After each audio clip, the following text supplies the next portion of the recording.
السلام علیکم۔ کلاس 9 کی اسلامیات ہے۔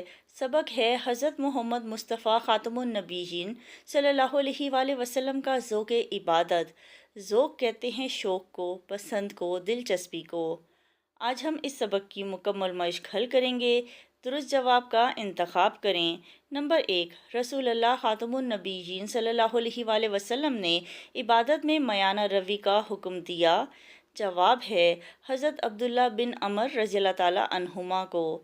اچھا، ویسے ہم صحابی کے لیے انہوں کا لفظ استعمال کرتے ہیں، یہاں پر انہما استعمال ہوا ہے کیونکہ رضی اللہ تعالیٰ عنہما کا مطلب ہے اللہ تعالیٰ راضی ہو ان دونوں سے۔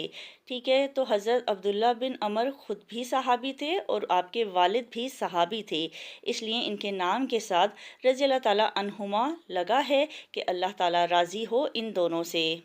نمبر 2، جب نبی کریم صلی اللہ علیہ وآلہ وسلم کے پاؤں مبارک میں عبادت کے دوران میں ورم آ گئے تو آپ صلی اللہ علیہ وآلہ وسلم نے فرمایا۔ جواب ہے کیا میں شکر گزار بندہ نہ بنوں؟ نمبر 3، نبی کریم صلی اللہ علیہ وآلہ وسلم نے نماز کو قرار دیا۔ جواب ہے آنکھوں کی ٹھنڈک۔ نمبر 4، نبی کریم صلی اللہ علیہ وآلہ وسلم غار حرا تشریف لے جاتے تھے۔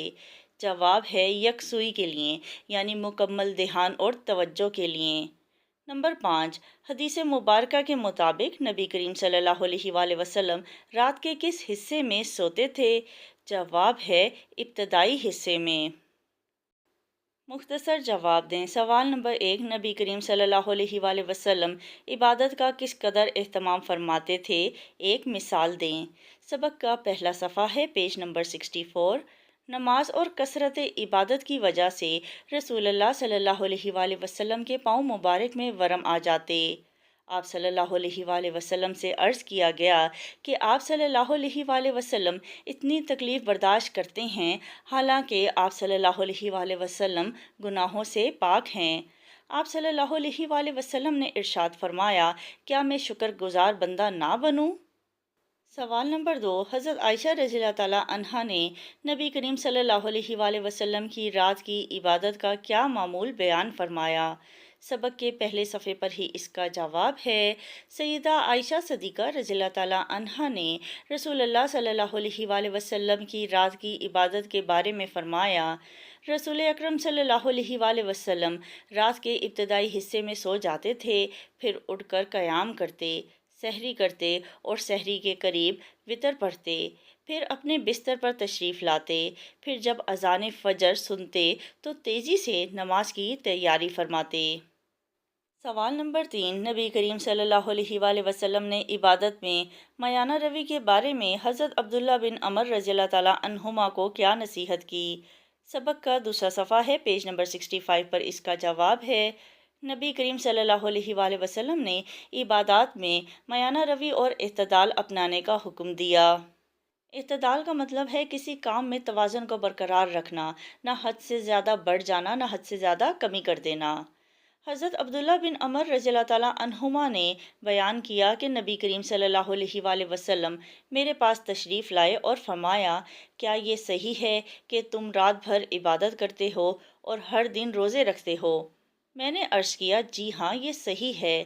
آپ صلی اللہ علیہ وآلہ وسلم نے فرمایا، ایسا نہ کرو، عبادت بھی کرو اور آرام بھی، روزے بھی رکھو اور کھاؤ پیو بھی، کیونکہ تمہارے جسم کا بھی تم پر حق ہے، آنکھوں کا بھی تم پر حق ہے، تم سے ملاقات کے لیے آنے والوں کا بھی تم پر حق ہے، اور تمہاری بیوی کا بھی تم پر حق ہے۔ تفصیلی جواب دیں۔ سوال ہے، نبی کریم صلی اللہ علیہ وآلہ وسلم کے ذوق عبادت اور عبادات میں میانہ روی اور اعتدال پر جامع نوٹ لکھیں۔ کیونکہ تفصیلی جواب ہے اس لیے ہیڈنگز بنا کر ہم اس کا جواب لکھیں گے تاکہ امتحان میں ہم اچھے نمبر حاصل کر سکیں۔ پہلی ہیڈنگ ہے اعلان نبوت سے پہلے عبادت۔ نبی کریم صلی اللہ علیہ وآلہ وسلم اعلان نبوت سے پہلے بھی اللہ تعالیٰ کی بے حد عبادت فرماتے تھے۔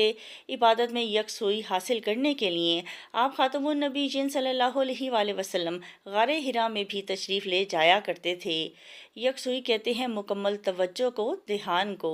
اسی غار میں عبادت کے دوران میں حضرت جبرائیل علیہ السلام تشریف لائے اور آپ صلی اللہ علیہ وآلہ وسلم پر پہلی وحی نازل ہوئی۔ لمحہ لمحہ عبادت۔ آپ صلی اللہ علیہ وآلہ وسلم کی مبارک زندگی کا ایک ایک لمحہ اللہ تعالیٰ کی عبادت میں گزرتا تھا۔ نمازوں کا خاص اہتمام فرماتے تھے۔ قرآن مجید کی تلاوت سے آپ صلی اللہ علیہ وآلہ وسلم کو خاص شغف تھا۔ شغف کہتے ہیں گہری محبت کو، شدید دلچسپی کو۔ آپ صلی اللہ علیہ وآلہ وسلم فرض روزوں کے ساتھ ساتھ نفلی روزے بھی رکھتے تھے۔ کثرت عبادت۔ نماز اور کثرت عبادت کی وجہ سے رسول اللہ صلی اللہ علیہ وآلہ وسلم کے پاؤں مبارک میں ورم آ جاتے۔ آپ صلی اللہ علیہ وآلہ وسلم سے عرض کیا گیا کہ آپ صلی اللہ علیہ وآلہ وسلم اتنی تکلیف برداشت کرتے ہیں، حالانکہ آپ صلی اللہ علیہ وآلہ وسلم گناہوں سے پاک ہیں۔ آپ صلی اللہ علیہ وآلہ وسلم نے فرمایا، کیا میں شکر گزار بندہ نہ بنوں؟ رات میں عبادت کا معمول۔ سیدہ عائشہ صدیقہ رضی اللہ تعالیٰ عنہا نے رسول اللہ صلی اللہ علیہ وآلہ وسلم کی رات کی عبادت کے بارے میں فرمایا، رسول اکرم صلی اللہ علیہ وآلہ وسلم رات کے ابتدائی حصے میں سو جاتے تھے، پھر اٹھ کر قیام کرتے، سحری کرتے اور سحری کے قریب وتر پڑھتے، پھر اپنے بستر پر تشریف لاتے، پھر جب اذان فجر سنتے تو تیزی سے نماز کی تیاری فرماتے۔ رمضان المبارک میں عبادات۔ حضرت عائشہ صدیقہ رضی اللہ تعالیٰ عنہا فرماتی ہیں کہ جب رمضان المبارک کا آخری عشرہ آتا تو حضور اکرم صلی اللہ علیہ وآلہ وسلم عبادت کے لیے خود بھی کمر بستہ ہو جاتے۔ کمر بستہ ہونا یعنی پرعزم ہو کر مکمل تیار ہو جانا، اور اپنے گھر والوں کو بھی عبادت کے لیے جگاتے تھے۔ عبادات میں میانہ روی۔ دین اسلام عبادات میں بھی میانہ روی اور اعتدال کا حکم دیتا ہے۔ میانہ روی اور اعتدال کا مطلب ہے توازن برقرار رکھنا، نہ حد سے زیادہ بڑھ جانا، نہ حد سے زیادہ کمی کر دینا۔ عبادت میں میانہ روی سے مراد یہ ہے کہ انسان اللہ تعالیٰ کی عبادت بھی کرے، اس کے بندوں کے حقوق بھی ادا کرے، اور ساتھ ساتھ اپنی صحت اور ضرورتوں کا بھی خیال رکھے۔ انسان اگر زندگی اللہ تعالیٰ اور اس کے رسول صلی اللہ علیہ وآلہ وسلم کے احکام کے مطابق گزارتا ہے تو اس کا ہر لمحہ عبادت شمار ہوگا۔ حضرت عبداللہ بن عمر رضی اللہ تعالیٰ عنہما کو نصیحت۔ حضرت عبداللہ بن عمر رضی اللہ تعالیٰ عنہما نے بیان کیا کہ نبی کریم صلی اللہ علیہ وآلہ وسلم میرے پاس تشریف لائے اور فرمایا، کیا یہ صحیح ہے کہ تم رات بھر عبادت کرتے ہو اور ہر دن روزہ رکھتے ہو؟ میں نے عرض کیا، جی ہاں، یہ صحیح ہے۔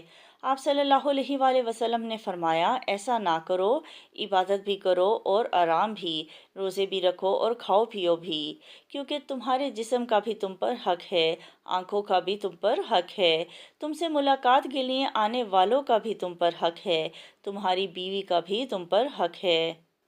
حاصل بحث، ہمیں چاہیے کہ ہم نبی کریم صلی اللہ علیہ وآلہ وسلم کے ذوق عبادت اور خشوع و خضوع سے رہنمائی حاصل کرتے ہوئے اپنے دلوں کو اللہ تعالیٰ کی یاد سے منور کریں اور اپنی راتوں کو اللہ تعالیٰ کے ذکر سے آباد کریں۔ خشوع و خضوع کہتے ہیں عاجزی کو، انکساری کو اور دل کی گہری توجہ کو۔